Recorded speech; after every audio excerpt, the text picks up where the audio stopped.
Capítulo 13. Camino de los Alpes en un atardecer de verano.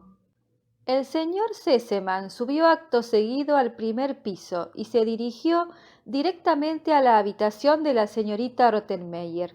Llamó a la puerta con tal violencia que la dama, dormida aún, se despertó sobresaltada y dio un grito. Enseguida oyó la voz del dueño de la casa, que decía: «Haga el favor de bajar sin tardanza al comedor. Es preciso hacer inmediatamente los preparativos para un viaje». La señorita Rottenmeier consultó su reloj. No eran más que las 4:30. Jamás le habían despertado a una hora tan temprana. ¿Qué podría haber sucedido?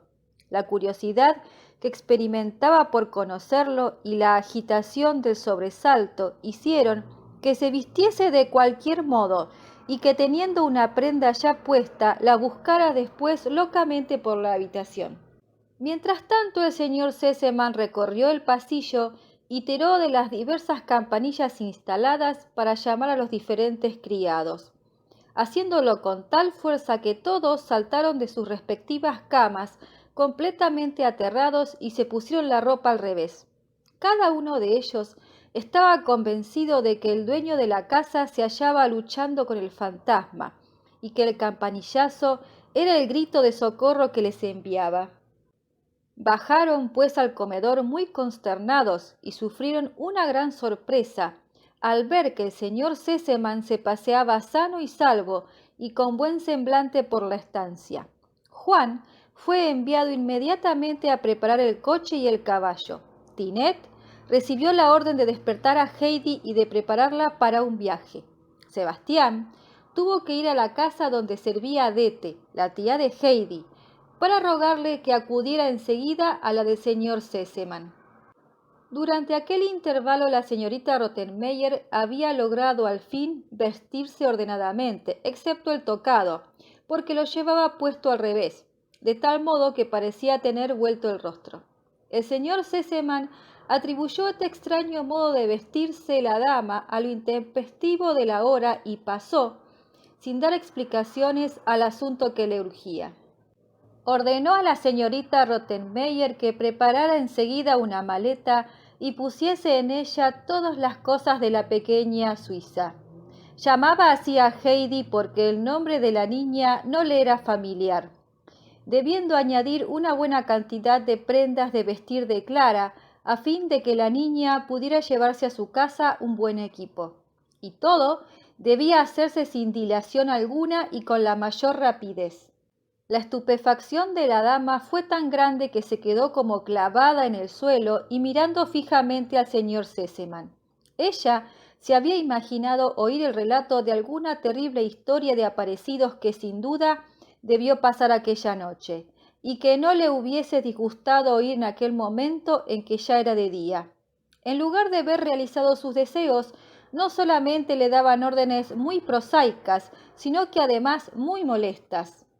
De aquí que la dama no lograra salir de su asombro. Se quedó inmóvil, esperando oír algunas explicaciones acerca de las causas de tan extraordinarias órdenes. Mas el señor Sesemann, que no estaba dispuesto a darlas, la dejó plantada y se fue al dormitorio de su hija. Como había supuesto, Clara se hallaba despierta a causa del inusitado movimiento. Su padre se sentó al borde de la cama y le contó todo lo que había pasado aquella noche, añadiendo después que el médico dictaminó que Heidi estaba muy enferma y que podría suceder que, continuando sus paseos nocturnos, le diera una vez por subir al tejado de la casa, lo que naturalmente implicaría un grave peligro. Así pues, había tomado la decisión de mandar a Heidi inmediatamente a su casa, porque no quería aceptar semejante responsabilidad, y Clara debía consentir en la marcha de su amiguita de buen grado, porque bien claro estaba que no había otra solución. Clara sufrió una dolorosa sorpresa y empezó inmediatamente a buscar toda clase de pretextos para evitar la separación. Mas fue inútil, porque su padre mantuvo inquebrantable su decisión. A cambio, prometió a su hija que si se mostraba ahora razonable, la llevaría al año siguiente a Suiza. Clara Se sometió pues a lo impuesto, solicitando en cambio y como compensación que trajeran la maleta de Heidi a su habitación para que ella pudiera poner lo que quisiera. El padre dio gustosamente su consentimiento y le rogó además que arreglara para su amiguita un bonito equipo. Mientras tanto, tía Dete había llegado y esperaba impaciente y muy intrigada en la antecámara. Algo muy extraordinario debía suceder cuando la llamaban a una hora tan intempestiva. El señor Sesemann la recibió enseguida y le explicó el estado de Heidi, rogándole que la llevara aquel mismo día a Suiza para restituirla a su hogar. Dete sufrió una gran decepción, pues no había esperado semejante desenlace. Recordaba muy bien las últimas palabras del viejo de los Alpes cuando le dijo que nunca más volviera a presentarse delante de él. No quería, pues, volver a llevarle a la niña que un día le arrancara casi a viva fuerza. No le pareció prudente hacerlo y no tuvo necesidad de reflexionar mucho para hallar la contestación. Explicó con su locuacidad habitual que desgraciadamente no le era posible partir aquel día y que para el siguiente la cosa era aún menos factible. Y en cuanto a los demás días no podía aventurarse a decir nada fijo a causa de sus muchas ocupaciones y que más tarde mucho menos. El señor Sesemann comprendió enseguida lo que había detrás de aquella verbosidad y la despidió cortándole la palabra. Enseguida mandó llamar a Sebastián y le ordenó que se preparara al punto para un viaje, porque iba a acompañar a la niña. Por la noche se detendría en Basilea para seguir el viaje al día siguiente, llegando a su destino poco después. Regresaría sin tardanza porque no tenía más que hacer en casa del abuelo de la pequeña que entregarle una carta en la que el señor Sesemann daría todas las explicaciones que el caso requería. He de recomendarte una cosa muy importante, Sebastián, continuó el señor Sesemann, y ten cuidado de hacerlo todo como te lo mando. Aquí tienes mi tarjeta con la dirección de un hotel de Basilea en el que me conocen. La presentarás al dueño del hotel y te darán una buena habitación para la niña. En cuanto a ti, puedes pedir allí lo que quieras, pero lo primero que harás será ir al cuarto de la pequeña y asegurar las ventanas de tal modo que la niña no pueda abrirlas. Cuando la pequeña esté acostada, cerrarás la puerta por fuera con llave, porque ella tiene la costumbre de dar paseos nocturnos y podría correr peligro en una casa desconocida si por casualidad bajara y abriera la puerta de la calle. ¿Has entendido? No se te olvide. Era pues aquello. Caramba, exclamó Sebastián, aturdido por la sorpresa. De pronto se había hecho la luz en su cerebro acerca del asunto de la aparición de los fantasmas. Sí, era eso. Ya ves tú qué cobarde has sido. Lo mismo pienso de Juana, quien puede decírselo de mi parte. Vaya pareja de valientes que sois. Y sin añadir una palabra más, el señor Sesemann se dirigió a su habitación para escribir una carta al abuelo de Heidi. Sebastián se había quedado confuso en medio del comedor y repetía sin cesar: «Qué estúpido he sido dejándome arrastrar por ese cobarde de Juan, porque de lo contrario, vaya si sigo a la figura blanca que él vio. Ahora mismo lo haría», añadió con energía, seguramente porque en aquel momento el sol entraba a raudales en la estancia y no había ningún rincón oscuro. Entretanto, Heidi, vestida con sus mejores galas y sin saber lo que sucedía, esperaba los acontecimientos. Tinet se había limitado a despertarla, sacar la ropa del armario y ayudarla a vestir, sin decir una sola palabra, porque no hablaba nunca con la niña, a la que consideraba inferior.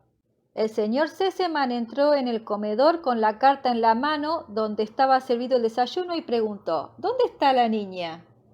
Llamaron a Heidi. Esta se acercó al padre de su amiga para darle los buenos días y el señor Sesemann la contempló un momento. Después dijo: «¿Qué dices de todo esto, hija mía?».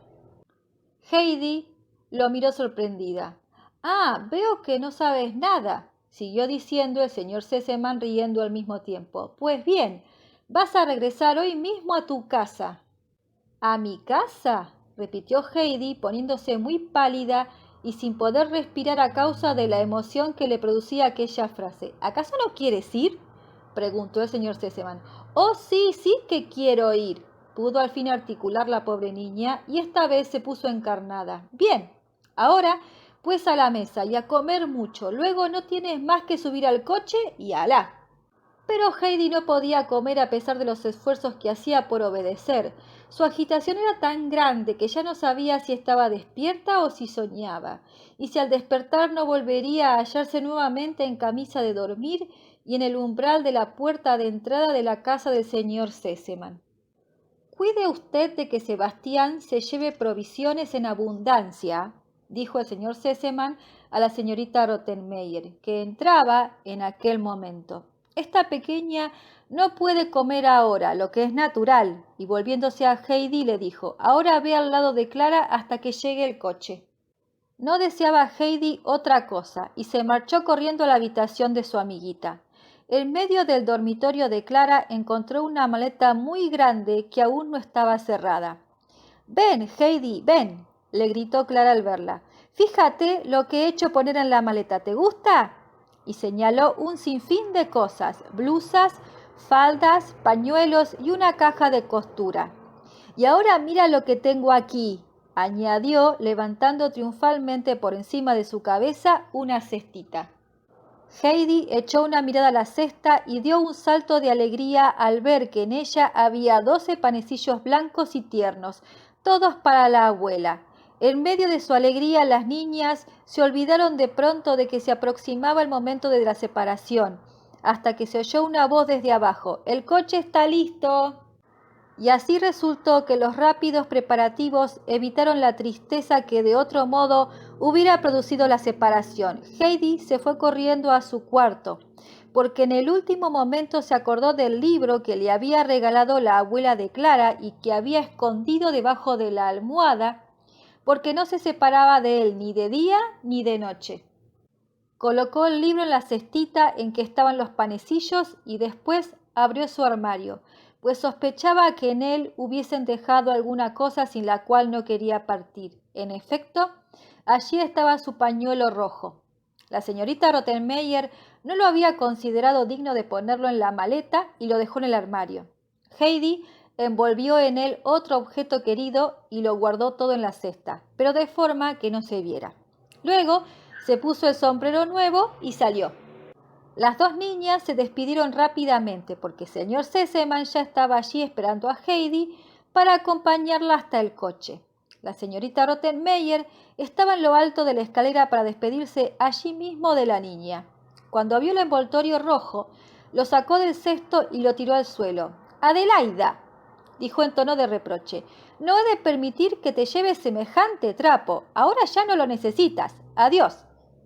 En vista de la prohibición, Heidi no se atrevió a recoger el pañuelo, pero miró con ojos suplicantes al señor Sesemann como si aquello fuera el tesoro más preciado del mundo. «No, no», dijo el dueño de la casa con energía, «quiero que la niña se lleve de aquí lo que quiera, si con ello puedo darle una alegría, aunque sean los gatitos o la tortuga, de modo que señorita Rottenmeier no insista en la orden». Heidi se apresuró a recoger el envoltorio rojo y dirigió una mirada llena de agradecimiento y de alegría al padre de Clara. Ya al lado del coche, el señor Sesemann dio la mano a la niña y le dijo con palabras amables y cariñosas que él y su hija Clara no la olvidarían nunca y que le deseaban toda clase de prosperidades. Heidi, a su vez, dio las gracias por todas las bondades recibidas y concluyó: «Y muchos saludos al señor doctor», porque recordaba perfectamente que el médico le había dicho que al día siguiente estaría bien y como en efecto así había sucedido, Heidi pensaba lógicamente que aquel debió ser la causa de ello. El cochero subió la niña al coche, luego metieron la cesta de las provisiones, la maleta y por último montó Sebastián. El señor Sesemann le deseó una vez más buen viaje y el coche partió veloz hacia la estación. Poco tiempo después, Heidi se hallaba sentada en el tren y no soltaba la cestita por nada del mundo, porque en ella estaban los panecillos para la abuelita y era preciso cuidar mucho que no se perdiesen. De cuando en cuando abría la cesta y los contemplaba con ojos de alegría. Heidi estuvo durante muchas horas sin moverse en absoluto, porque sólo entonces se daba cuenta exacta de que se hallaba en camino hacia su casa, hacia el abuelo, hacia la anciana y ciega abuelita, hacia su amigo Pedro. Y cerrando los ojos se imaginaba cómo sería su regreso y cómo los encontraría a todos y qué aspecto tendrían todas las cosas familiares. Y al recordar personas y escenas, pensó de pronto más intensamente en la anciana abuela y con voz angustiosa preguntó: Sebastián, ¿verdad que la abuelita de Osalpes no ha podido morirse? No, no, la tranquilizó el criado, no es de suponer, seguramente vivirá aún. Y Heidi volvió a ensimismarse en sus pensamientos. Solo de cuando en cuando abría la cestita porque predominaba en ella la idea de darle a la anciana una gran alegría con aquel regalo. Al cabo de larga pausa volvió a decir: Sebastián, sería preciso averiguar con certeza si la abuela vive todavía. Sí, señorita, repuso su acompañante medio dormido. Ella vivirá seguramente. ¿Por qué no habría de vivir? Poco tiempo después, el sueño venció también a Heidi. Debido a la agitada noche y por haberse levantado muy temprano, estaba tan cansada que no se despertó hasta que Sebastián la sacudió fuertemente, gritándole: Señorita, señorita, que hemos llegado a Basilea. Aquí hemos de quedarnos esta noche. A la mañana siguiente continuaron el viaje, que aún duró muchas horas. Heidi llevaba nuevamente la cestita sobre la falda, porque no había querido entregarla a Sebastián por nada del mundo. Pero ya no hablaba, pues su expectación aumentaba en intensidad a cada momento. De pronto, en un momento en que Heidi no pensaba en la proximidad de la llegada, se detuvo el tren y se oyó el grito de los empleados de la estación. Mainfeld, 2 minutos de parada. La niña bajó de un salto de su asiento y Sebastián se puso rápidamente de pie porque también le sorprendió que hubiesen llegado. A poco se hallaban en el andén de la estación con la maleta al lado, mientras el tren continuaba silbando su marcha por el valle. Sebastián lo siguió con la mirada triste, porque hubiera preferido continuar el viaje cómodamente sentado en el tren que no correr a pie aquel largo camino que tenía delante, que además le reservaba al final una ascensión a la montaña. Tales dificultades y peligros estaban multiplicados por la idea que él tenía de aquella región, en la que se imaginaba en estado semisalvaje. De ahí que mirara a todas partes para ver si descubría a alguien a quien preguntar por el camino más seguro a Dorfli. Muy cerca de la estación vio un carro, enganchado al cual había un buen caballo. Un hombre corpulento, de anchas espaldas, cargaba en él algunos sacos de harina que procedían del tren. Sebastián se acercó al hombre y le preguntó por el camino más seguro a Dorfi. Aquí todos los caminos son seguros, fue la breve y seca respuesta. Entonces Sebastián rectificó y preguntó cuál era el mejor camino, aquel que pudiera recorrerse sin peligro de precipitarse a un abismo, y también que cómo podría mandar una maleta a Dorfi. El hombre del carro examinó la maleta y declaró que si no pesaba mucho, él mismo podría llevarla, puesto que iba a Dorfi. Hablando, llegaron a un acuerdo de que el hombre del carro se llevaría a Heidi y la maleta y que desde el pueblo la niña podría ser conducida por alguien hasta su casa de la montaña. Yo iré sola, dijo Heidi, que había seguido con mucha atención el diálogo de los dos hombres, pues conozco el camino desde Dorfi hasta mi casa. A Sebastián se le quitó un gran peso de encima cuando vio que ya no tendría que realizar la ascensión a la montaña. Con mucho misterio llamó a la niña aparte y le entregó un cartucho muy pesado y una carta para el abuelo, explicándole que el cartucho era un regalo del señor Sesemann y que era preciso ponerlo en la cestita, debajo de los panecillos, y que además era necesario que cuidara mucho para que no se extraviera, pues el señor Sesemann se enfadaría terriblemente y jamás se le pasaría el enfado. Insistió mucho para que la niña lo comprendiera bien. No lo perderé, aseguró Heidi confiadamente, y colocó carta y cartucho en el fondo de la cestita.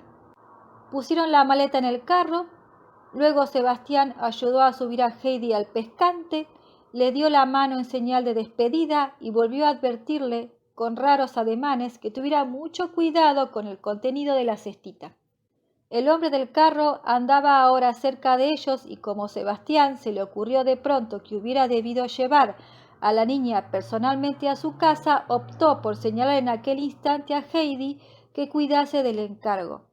El dueño del carro subió al pescante, se sentó al lado de Heidi y empuñando las riendas, el vehículo se puso en camino hacia las montañas.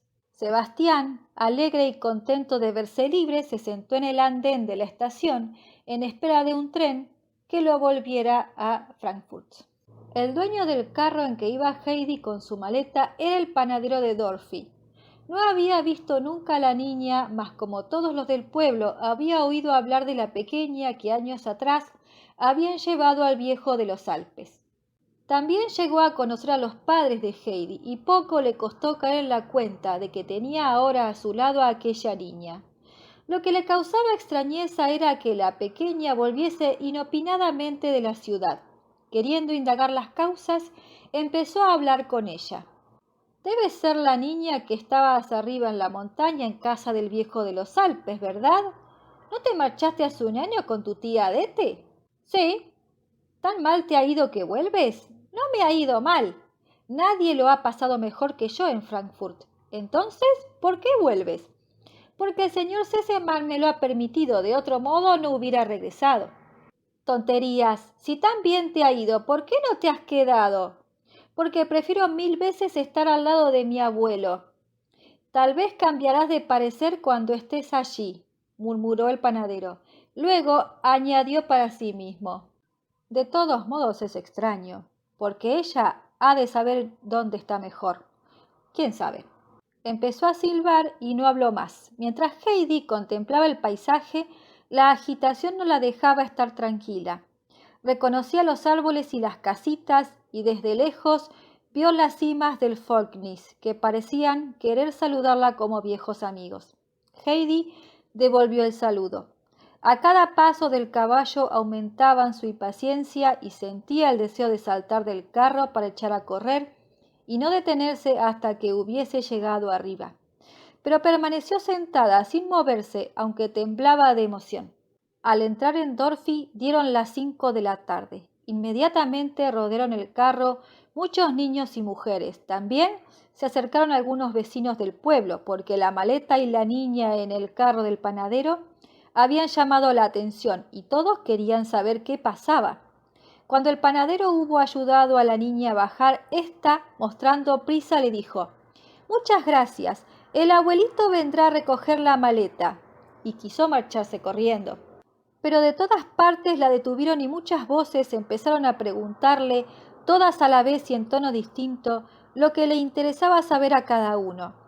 Heidi trató de abrirse paso entre aquella gente y tanta ansiedad mostraba que inconscientemente se apartaron y la dejaron marchar. La gente se decía: «Ya se ve que tiene miedo y con razón, porque lo que es su abuelo», y dieron en explicarse mutuamente cómo el viejo de los Alpes se había vuelto mucho peor que antes, desde hacía cosa de un año y que no hablaba con nadie, poniendo siempre una cara como si quisiera matar al que se cruzaba en su camino.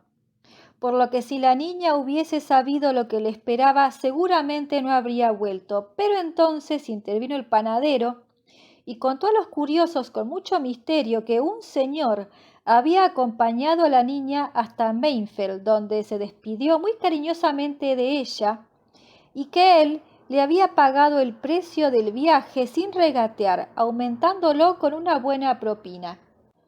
Y durante el camino había sabido por la niña que lo pasó muy bien en la ciudad y que fue ella misma la que pidió volver al lado de su abuelo. Tal noticia causó gran asombro entre la gente y se esparció como un reguero de pólvora por el pueblo, y por la noche no hubo casa alguna en que no se comentara el hecho de que Heidi, dejando la holganza y el bienestar de la ciudad, volvía por su propia voluntad a la montaña y a casa del viejo de los Alpes.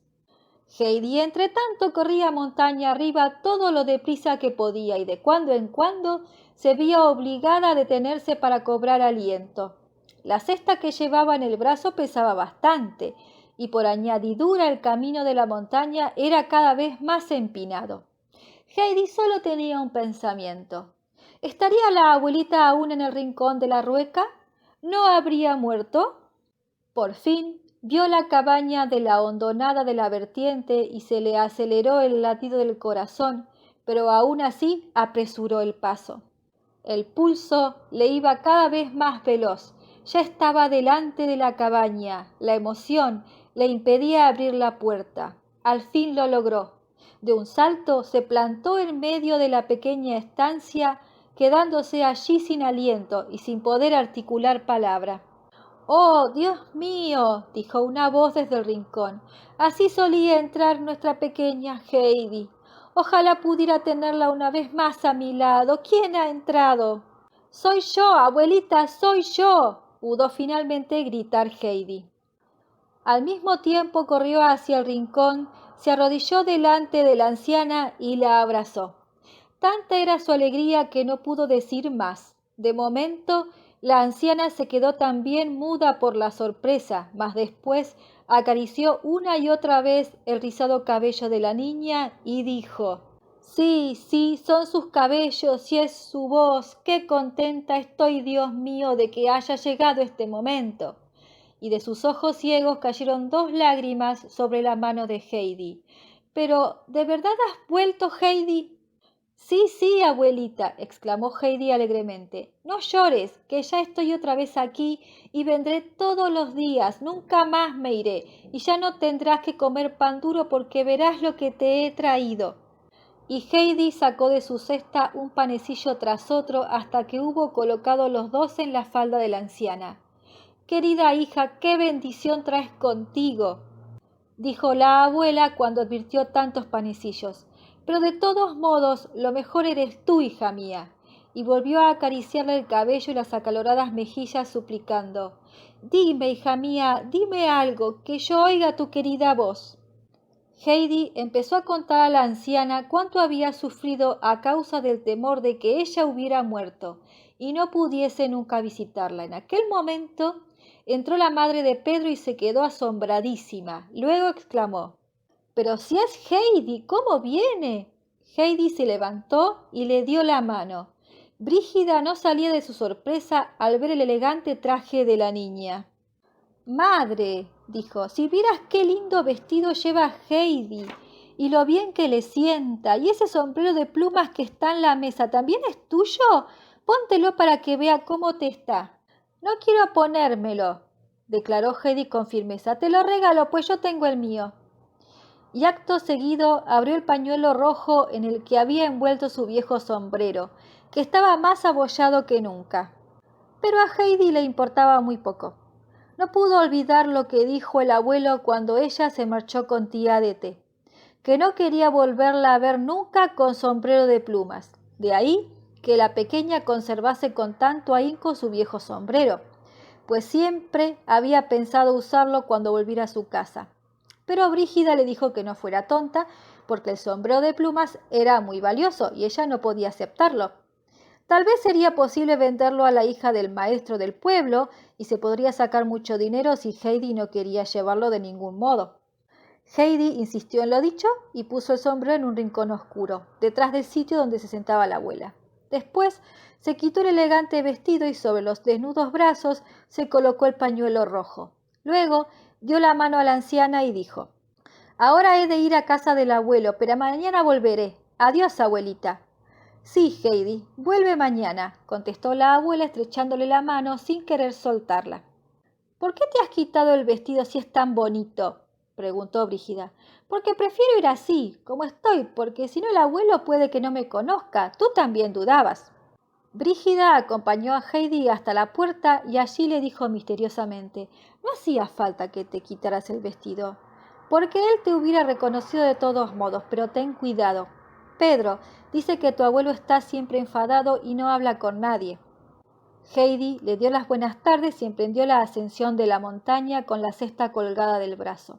El sol de la tarde iluminaba suavemente las vertientes de las montañas y al otro lado aparecía visible el ventisquero de Cesaplana. Heidi se detenía a cada paso para volverse, porque al subir daba la espalda a las altas cumbres de las montañas. De pronto brilló un destello rojo a sus pies. Se volvió y, tal como lo soñara, vio de nuevo el esplendor del crepúsculo, el color rojo vivo de los campos de nieve y el rosado de las nubes que lo cruzaban. La hierba de los campos lucía con destellos dorados y en todas las cimas se reflejaba la luz. Heidi se hallaba en medio de aquella gloria, mientras lágrimas de alegría surcaban sus mejillas. Juntó las manos, elevó la mirada y en voz alta dijo su oración de gracias por haber podido regresar a sus queridas montañas, que le parecían más bellas que nunca. Y tan feliz y dichosa se sentía Heidi que no encontraba palabras para agradecer a Dios lo que había hecho por ella. Solo cuando el rojo resplandor del sol fue apagándose, siguió Heidi su camino. De nuevo echó a correr y poco tardó en ver primero las altas copas de los abetos, luego la cabaña y por fin el banco y al abuelito, que se hallaba sentado en él y fumaba melancólicamente su pipa. Heidi apresuró el paso y antes de que el viejo pudiera darse cuenta de quién venía, la niña se abalanzó sobre él, dejó la cesta en el suelo y abrazó al anciano. Como la emoción le impedía hablar, solo pudo exclamar una y otra vez: «¡Abuelito! ¡Abuelito!». El abuelo callaba, emocionado. Por primera vez en muchos años, sus ojos se humedecieron y tuvo que quitarse las lágrimas con el revés de la manga. Por fin se desasió de la niña, la sentó sobre sus rodillas y contemplándola un momento le dijo: «¿Con qué has vuelto, Heidi? ¿Cómo es eso? No estás muy elegante que digamos. ¿Acaso te han despedido?» «Oh, no, abuelito», empezó Heidi muy animada. «No creas eso. Todos han sido muy buenos conmigo. Clara, la abuela y el señor Sesemann. Pero verás, abuelito, yo no podía más. Tenía que volver a tu lado y muchas veces me parecía que me ahogaba de pena, aunque nunca hubiese dicho nada por no parecer ingrata. Y de pronto una mañana me llamó el señor Sesemann muy temprano. Creo que el doctor fue la causa, pero eso debe de estar en la carta». Y extrajo de la cesta al cartucho y la carta, dando ambas cosas a su abuelo. «Esto es tuyo», dijo éste, mientras colocaba el cartucho sobre el banco. Luego tomó la carta y la leyó. Después, sin decir una palabra, la metió en el bolsillo. «¿Crees que aún te gustará beber nuestra leche, Heidi?», preguntó tomando a la niña de la mano para entrar con ella en la cabaña. «Pero guárdate el dinero, es tanto que podrás comprarte una cama y aún te quedará para vestirte durante muchos años». «No, no lo necesito, abuelito», aseguró Heidi. «La cama ya la tengo y Clara me ha dado tantos vestidos que seguramente no necesitaré comprar nunca más. Tómalo de todos modos y guárdalo en el armario. Alguna vez te vendrá bien». Heidi obedeció y corrió detrás del abuelo, que había entrado en la cabaña. Allí la niña brincó de alegría de un rincón a otro y por fin subió la escalera que conducía al pequeño desván. Mas allí se quedó perpleja y luego exclamó: «¡Oh, abuelito, ya no tengo mi cama!». «Ya volverás a tenerla», sonó la voz del anciano desde abajo. «No sabía que habías de volver, pero ahora baja y toma la leche». Heidi bajó y se sentó en el taburete alto que el abuelo había hecho para ella, bebiendo con un afán tan grande como si nunca hubiese gustado cosa mejor. Cuando dejó el tazón, dijo con un profundo suspiro: «Abuelito, como nuestra leche de la montaña no hay nada en el mundo». De pronto sonó un agudo silbido y se precipitó como una flecha afuera de la montaña. Bajaba el rebaño de cabras, saltando y brincando con Pedro en medio de ellas. Al ver a Heidi, se quedó como clavado en el suelo y la contempló mudo de asombro. Heidi habló primero. «Buenas tardes, Pedro», dijo, y se precipitó en medio de las cabras exclamando: «Blanquita, Diana, ¿no me conocéis ya?». Las cabritas debieron de reconocer su voz, porque la rozaban con la cabeza y balaban de alegría. Heidi las llamó a todas por sus nombres y todas corrieron como locas, apretujándose contra ella. La impaciente cascabel dio un salto por encima de 2 cabras para aproximarse más rápidamente, y también la tímida Blancanieves empujó a un lado con inusitada terquedad al gran turco, amo y señor del rebaño, que se quedó mirándola con sorpresa a causa del inaudito atrevimiento, alzando las barbas para demostrar quién era. Heidi no cabía en sí de gozo y de alegría al volverse a hallar en medio de aquellos compañeros de juego, y abrazaba una y otra vez a la dulce Blancanieves y acariciaba a Cascabel la impetuosa.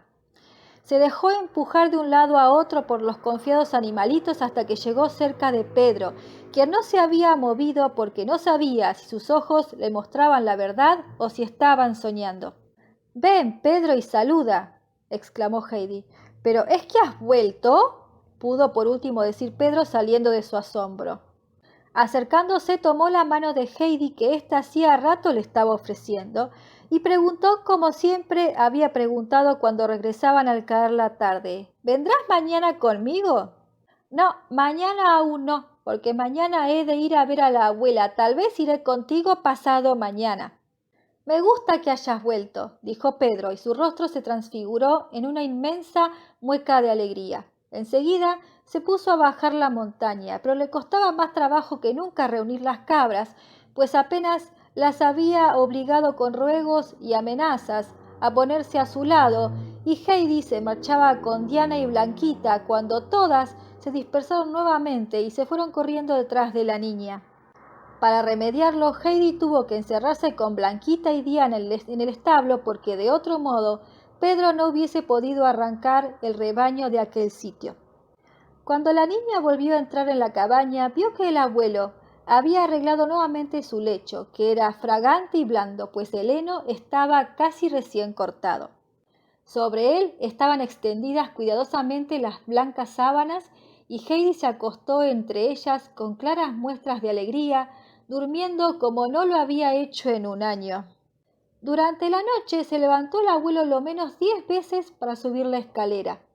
Encaramado en ella escuchaba atentamente si dormía la niña y estaba tranquila, y luego examinó la abertura del tejado, que había llenado de heno para que no entrara ningún rayo de luna. Pero Heidi durmió sosegadamente y no se levantó a dar paseos nocturnos como en la otra casa, pues ahora su más ardiente deseo estaba colmado. Se hallaba nuevamente entre sus queridas montañas, había visto otra vez el fulgor del crepúsculo y oído el susurro de los abetos. Estaba, en fin, en el hogar querido.